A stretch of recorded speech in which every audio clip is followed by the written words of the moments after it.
Are you feeling overwhelmed and lost in a sea of darkness?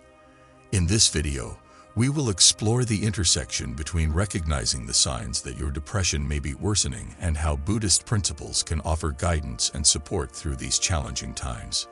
Sign 1. Inadequate sleep. For the sake of both our physical and emotional well-being, sleep is crucial. Our bodies repair themselves, and our minds make sense of the day's events as we sleep. Sleep disturbances might occur when we are depressed. We may wake up in the middle of the night with racing thoughts, or we may have trouble falling asleep. We may even sleep too much at times, using it as an escape from our emotions. In Buddhism, there is a strong emphasis on mindfulness, being fully present and aware of what is happening in our bodies and minds at any given moment. Poor sleep quality is often a sign that we are not at peace. Our minds are restless, filled with worries and anxieties that keep us from finding true rest. This is where the practice of mindfulness can be so powerful. Being mindful helps us to notice our thoughts without becoming sucked into them. It is similar to watching automobiles drive by when standing by the side of a busy road. Every car is an idea. Thoughts can be either positive or bad, but we don't have to follow them or allow them to drag us down.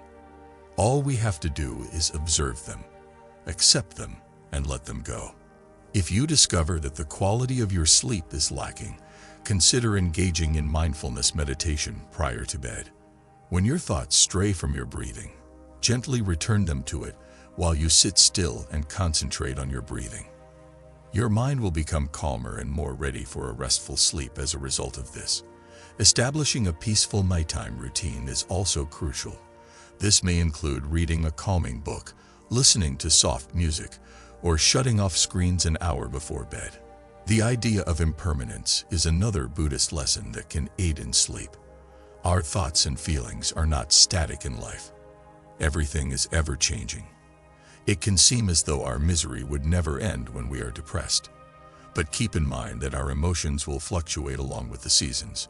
Winter always gives way to spring, and night always gives way to day.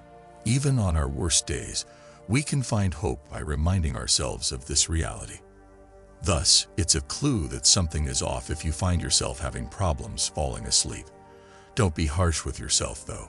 Rather, take this as a chance to engage in self-compassion and mindfulness exercises. Give yourself permission to relax. You're worthy of it. And never forget that you have support. Many people who are depressed find it difficult to fall asleep. The most crucial thing is to identify it, accept it, and make gradual improvements.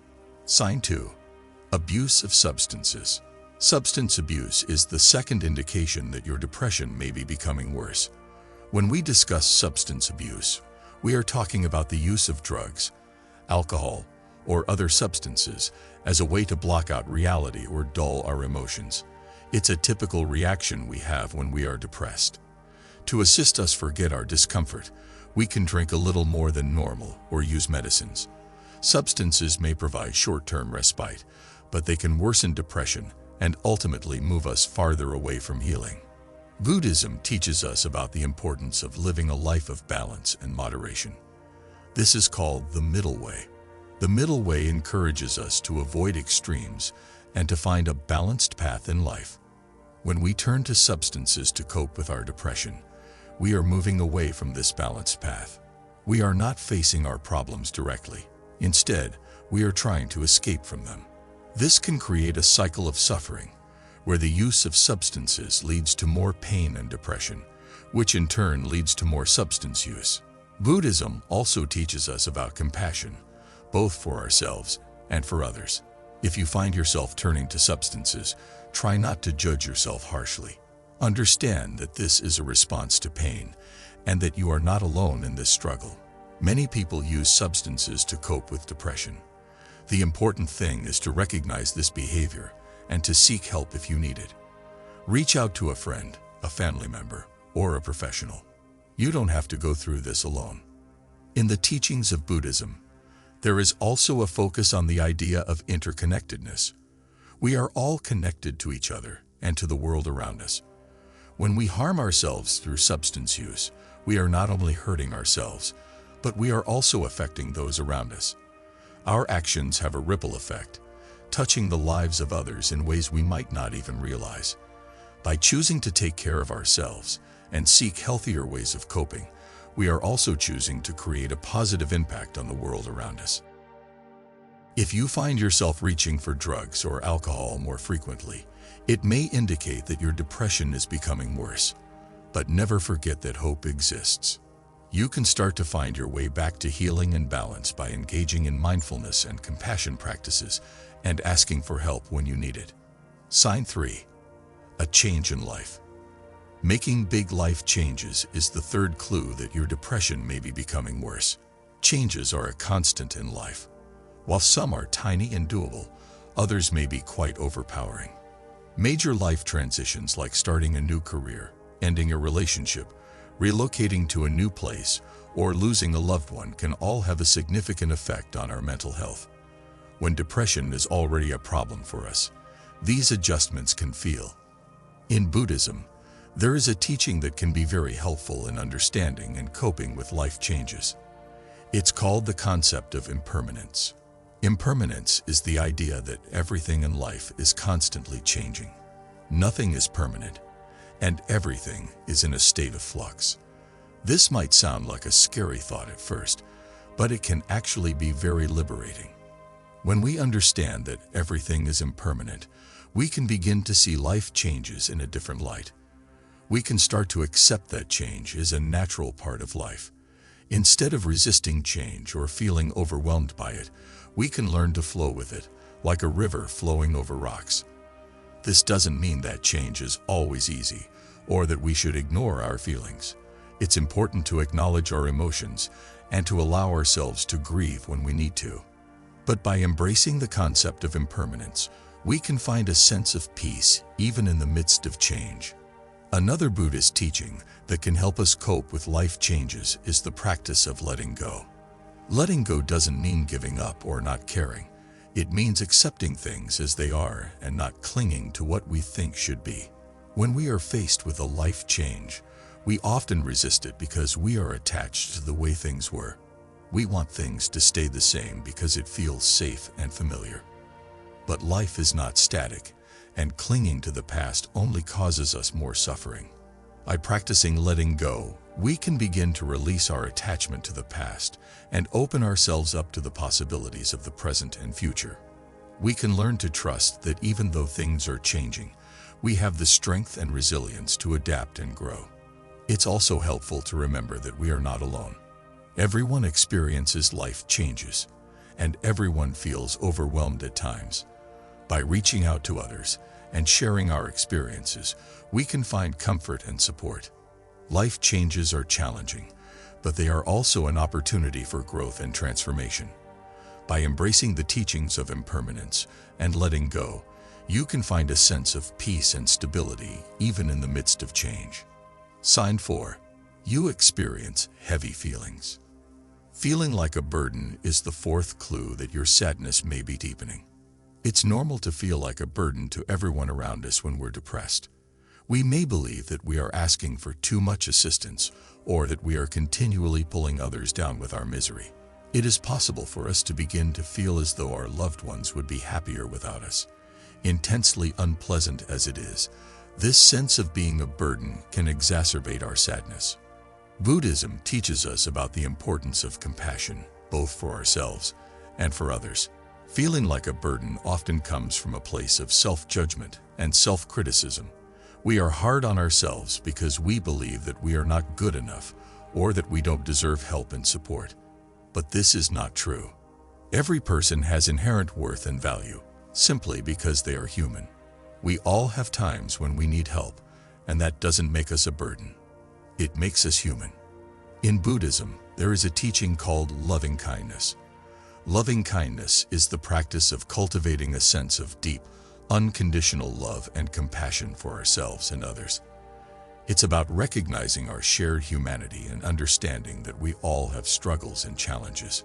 When we practice loving kindness, we can begin to soften the harsh judgments we have about ourselves. We can start to see ourselves through the eyes of compassion and understand that needing help is not a sign of weakness, but a part of being human. Another important Buddhist teaching is the idea of interconnectedness. We are all connected to each other, like threads in a vast, intricate web. When one thread is pulled, it affects the whole web. In the same way, when one person is struggling, it affects everyone around them. But this interconnectedness also means that we are never truly alone. We are all in this together, and we can support each other through our struggles. If you are feeling like a burden, try to remember that your feelings are valid, but they are not facts. Just because you feel like a burden does not mean that you are one.